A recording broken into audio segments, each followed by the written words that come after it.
Hindi cinema में ऐसी कई अभिनेत्रियां हैं जो अपनी दमदार अदाकारी से न सिर्फ फिल्में हिट कराना बल्कि फिल्म के किरदार को लोगों के जहन में भी अच्छी तरह बैठाना जानती है। गुजरे जमाने में भी ऐसी कई अदाकारा रही है। आज हम जिनके बारे में बात करने जा रहे हैं उन्होंने न सिर्फ अपने दम पर फिल्मों की नैया पार लगा दी बल्कि उनके बोल्ड अवतार और फिल्मों में उनके अभिनय को देखते हुए लोगों ने उन्हें एक अलग नाम दे दिया था। आज हम बात कर रहे हैं अभिनेत्री विजय लक्ष्मी के बारे में। ये नाम सुनकर आप सोच रहे होंगे कि ये कौन सी अदाकारा है। दरअसल ये नाम अभिनेत्री का असली नाम है। फिल्मी दुनिया इन्हें सिल्क स्मिता के नाम से जानती है। आपने सिल्क स्मिता का नाम तो जरूर सुना होगा। विजय लक्ष्मी को लोग सिल्क स्मिता कहने लगे थे। अगर आप अब भी इस नाम से अनजान हैं, तो आपने फिल्म डर्टी पिक्चर जरूर देखी होगी। उस फिल्म में अभिनेत्री विद्या बालन ने जिसका किरदार निभाया था, हम उनकी ही बात कर रहे हैं और वो थी सिल्क स्मिता। विजय लक्ष्मी के चाहने वालों का सैलाब तब आया जब फिल्मों में इन्हें नाम मिला सिल्क स्मिता। 2 दिसंबर 1960 को जन्मी सिल्क ने मात्र 17 साल के अपने फिल्मी करियर में ही 450 से ज्यादा फिल्मों में काम करके तहलका मचा दिया था। जी हाँ, सही सुना आपने। सिर्फ 17 साल की उम्र में इन्होंने वो मुकाम पा लिया था जो आजकल के टीनेजर्स के लिए थोड़ा मुश्किल है। लेकिन अफसोस की बात ये है कि 23 सितंबर 1996 में अपने घर में वह पंखे से लटकी हुई पाई गई थी। सिल्क की जिंदगी पर वैसे तो 3 फिल्में बन चुकी हैं, लेकिन इस अभिनेत्री के बारे में अब भी कई पहलू है जो आप नहीं जानते। सिल्क का जन्म एक गरीब तेलुगु परिवार में हुआ था। उनकी माँ और पिता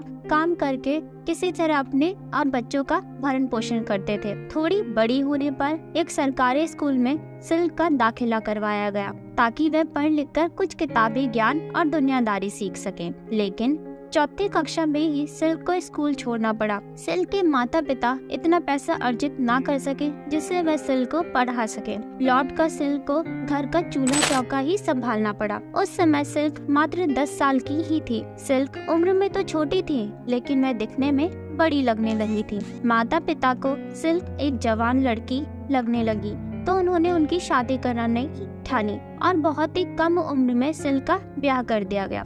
कहना गलत नहीं होगा कि सिल्क की शादी कर उनके माता पिता ने अपने सिर से बोझ हल्का कर दिया। अब आपको लग रहा होगा कि चलो माता पिता के पास इतने पैसे नहीं थे इसलिए उन्होंने शादी करवा दी, अब तो सिल्क आराम से जिंदगी में खुशी खुशी थोड़ी कम मुश्किलों के साथ बिताएंगी। लेकिन ऐसा कुछ नहीं हुआ। जिस घर में सिल्क शादी करके पहुंची वहाँ भी उनके साथ बहुत अच्छा व्यवहार नहीं होता था। पति मजदूर होने के साथ ही एक नंबर का शराबी था। जो भी पैसे मजदूरी कर मिलते उसे वो शराब पीने में खर्च कर देता। सिर्फ इतना ही नहीं, वह सिल्क को पीटता भी था, रोज गालियाँ सुनाता। इतना सब होने के बाद जब एक दिन सिल्क से बर्दाश्त नहीं हुआ तो उन्होंने अपने माता पिता को इस बारे में बता दिया। अगर कभी माता पिता को पता चले कि जिस बेटे को उन्होंने कभी हाथ तक नहीं लगाया और उसके साथ ससुराल में ये सब हो रहा है तो तुरंत वो उसके खिलाफ कदम उठाएंगे।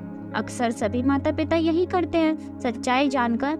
लेकिन आपको ये सुनकर हैरानी होगी कि सिल्क ने जब अपने साथ हुए बुरे बर्ताव के बारे में घर वालों को बताया तो वो सिल्क का साथ देने के बजाय उल्टा उसे ही गलत कहना शुरू कर दिया। अब तुम उस घर की बेटी हो, ये संभालना तुम्हारी जिम्मेदारी है। अब आलम ये था कि कभी कभी तो उनके देवर और नंद भी उन्हें पीट देते थे, इसलिए वह अपने घर को संभाल न सकी और सिल्क घर छोड़कर भाग गई और सीधे चेन्नई पहुंच गई। चेन्नई पहुंचकर सिल्क ने दक्षिण भारतीय फिल्मों की एक अभिनेत्री के यहाँ नौकरानी का काम करना शुरू किया। सिल्क बचपन से ही फिल्में देखने की बहुत शौकीन थी।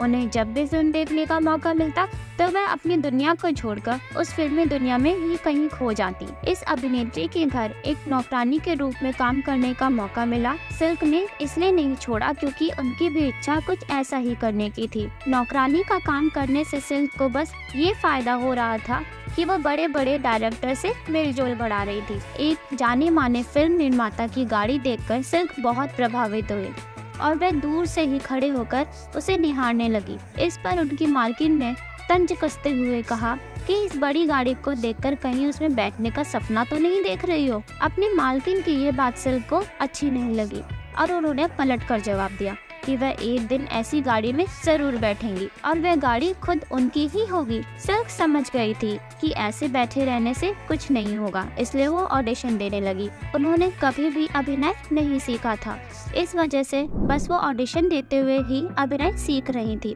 उन्होंने एक फिल्म के ऑडिशन में कुछ इस तरह की अपनी कामुक अदाएं दिखाई कि उन्हें उस फिल्म में एक आइटम नंबर करने के लिए ले लिया गया। सिल्क की अदाएं काम कर गईं और धीरे धीरे उनके पास आइटम नंबर के लिए कई फिल्मों के ऑफर आने लगे। कुछ ही समय में सिल्क अपने समय की साउथ इंडियन सिनेमा की आइटम क्वीन बन गई। उस समय सिल्क फिल्म मेकर से 50,000 रुपए तक अपनी फीस के तौर पर लेती थी। एक आइटम नंबर करने के लिए सिल्क की फीस भले ही ज्यादा थी, लेकिन फिर भी फिल्मों के निर्माता इसके लिए हमेशा तैयार रहते थे। वे जानते थे कि सिल्क का एक आइटम नंबर ही फिल्म को हिट करा सकता है। सिल्क का नाम दिन पर दिन बड़ा होता जा रहा था। इसका असर ये हुआ कि सिल्क को फिल्म इंडस्ट्री में आए हुए सिर्फ 4 साल ही बीते थे और इतने कम समय में ही उन्होंने 200 से भी अधिक फिल्मों में काम कर लिया था। तमिल फिल्म इंडस्ट्री में कमल हासन और रजनीकांत दोनों के साथ सिल्क ने खूब काम किया। सैकड़ों फिल्मों में काम करने के बाद अब सिल्क का करियर ढलान पर था।